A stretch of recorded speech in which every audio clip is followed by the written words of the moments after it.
신명기 2장입니다. 앞장에서는 맨 처음에 가나안을 향해 나아가는 명령이 주어졌을 때 일어난 두 가지 사건에 대해서 언급을 하였고요. 여기에서는 그 후 38년이 지난 출 이집트 제40년 되던해 가데스에서 모압 평지에 이를 때까지의 여정이 해고되고 있는데요. 반역과 불신앙에 대한 징계로 겪어야 했던 강단 생활 동안의 일들이 거의 언급되지 않는 것은 특기할 만한 사건들이 없었기 때문이었을 것입니다. 이것은 하나님을 저버리고 등을 돌린 삶은 아무런 의미가 없음을 교훈해주고 있죠. 여기에서는 크게 두 부분으로 나눌 수 있는데, 하나는 정복하지 말라는 하나님의 명령 때문에 사움을 하지 않은 혈육의 종족들 에돔, 모압, 아몬에 대한 것이고, 정복 명령에 의해 사움을 벌인 헤스본 왕 시혼의 정복에 대해서 언급하고 있습니다. 1절에서 8절까지는 이스라엘 백성은 에돔과 세일산 부근의 방생활이라고 가데스 반역 사건으로 여호와께서 말씀하신 대로 다시 발길을 돌려 홍해길을 따라 광야를 향해 떠났습니다. 오랫동안 즉 38년 동안의 이스라엘 민족의 세대 교체가 이루어졌을 기간인데요. 세일 산지 즉 사해 남쪽에 있는 산악 지역의 에돔을 떠나 돌아다녔습니다.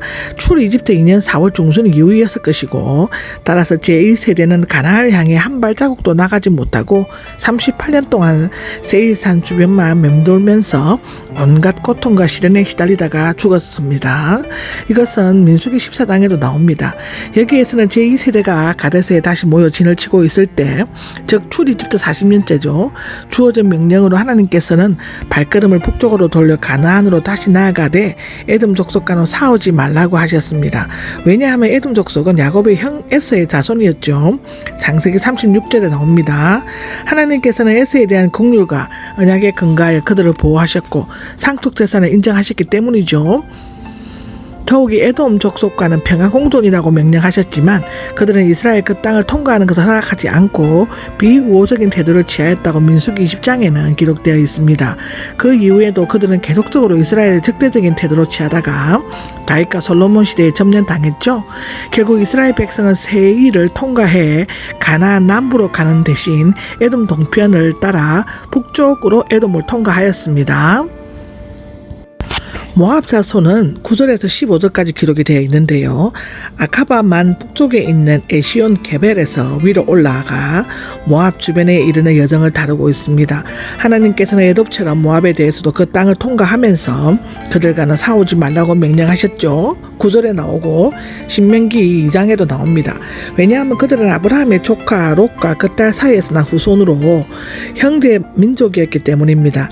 하나님께서는 롯에게 사랑을 베푸셨고 아브라함의 중보기도를 들으셨죠. 창세기 19장 29절에 나옵니다.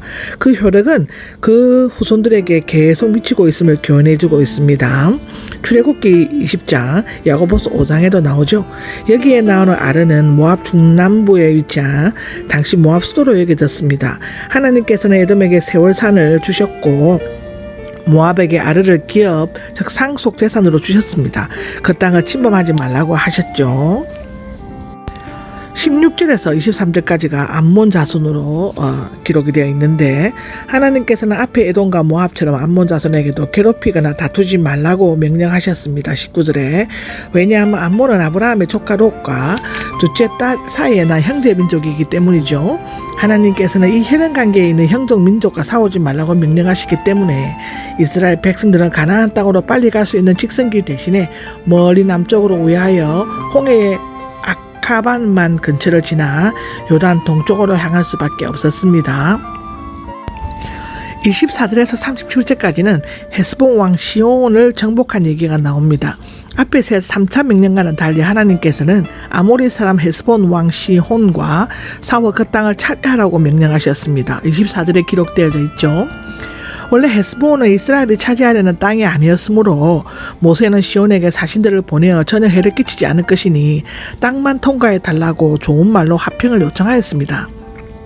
그러나 하나님께서는 왕의 영을 완고하게 하고 그 마음을 완악하게 하셨죠.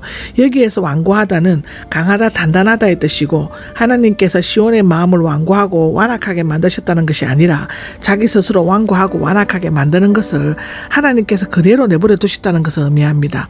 말하자면 시온의 마음속에 이미 자리 잡고 있는 이스라엘에 대한 완고한 마음을 누구뜨리지 않고 인간의 본성 그대로 내버려 두셨다는 것입니다. 이것은 바로의 마음을 완곡히 됨으로써 이집트의 재앙이 내렸던 것 같죠.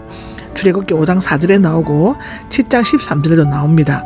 시온의 완고한 그들은 그 자신 뿐 아니라 그의 백성과 성읍 땅까지 모두 잃게 되는 비극의 원인이 되었습니다. 여기 멸망시키고는 격리하다, 멸절하다, 저주하다인데 신적인 증오를 받은 대상들을 완전히 멸망시킴으로써 하나님의 공의를 만족시키고 인간과 격리시키는 행동을 말하는 것이죠. 당시 가나안 민족들은 자녀들을 불에 태워 우상에게 바칠 만큼 극도로 악한 자들이었으므로 마땅히 멸망되어졌습니다. 하나님은 자비하신 분이므로 죄인이라도 죽을 것을 기뻐하지 않으시지만 죄인의 죄악이 클 때는 마침내 벌을 내리십니다. 제1세대의 군인들은 가나안 성에 강하기 때문에 두려워 못 들어간다고 했죠. 거기에서 그들이 빼앗지 못한 더 강한 성은 없었습니다. 여기에서 거둔 승리는 가나안 정복의 전초전이 되었고 이 소문을 들은 주민의 가나안 원주민들은 두려움에 떨었죠.